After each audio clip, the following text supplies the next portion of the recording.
মেসির পেছনে একজন এলএ গ্যালাক্সির খেলোয়াড়, অন্যজন লুইস সুয়ারেজ। ডিপল যখন বল বাড়িয়ে দেন মেসিকে, তখন সেই বল ডান পায়ের আলতো ছোঁয়ায় পেছনে ঠেলে দেন মেসি। পেছনে সুয়ারেজ কোথায় সেটা দেখার দরকার ছিল না মেসির। তিনি যেন অনুমান করেই নিয়েছেন ভালো করে। অথচ একজন প্রতিপক্ষের খেলোয়াড়ও ছিল।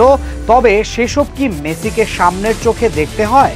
যেন পেছনে থাকা চোখে দেখে নিয়েছেন তিনি। বল দিলেন সুয়ারেজকে, তিনি জড়িয়ে দিলেন জালে। তাতে ৩-১ গোলের দারুণ জয় মায়ামির। ১৫ দিন পর ইনজুরি হতে ফেরা মেসি যেন সবাইকে বুঝিয়ে দিলেন ঠিক কী কারণে তিনি বিশ্বসেরা ফুটবলার। আর্জেন্টাইন এই খুদে জাদুকরের প্রতিটি মুহূর্ত যেন বলে দেয় কতটা অবিশ্বাস্য তিনি। ইন্টার মায়ামির হয়ে ইনজুরি কাটিয়ে রাজকীয় প্রত্যাবর্তনে ১ গোল ও ১ অ্যাসিস্ট করেছেন লিওনেল মেসি। এলএ গ্যালাক্সির বিপক্ষে সেই দুর্দান্ত পারফরমেন্সের পর ফুটবল বিশ্ব এখন আবার নতুন করে হিসেব কষতে শুরু করেছে। মেসির সামনে দাঁড়িয়ে থাকা দুটি ঐতিহাসিক রেকর্ড, আসলে কোনটি তিনি আগে স্পর্শ করবেন।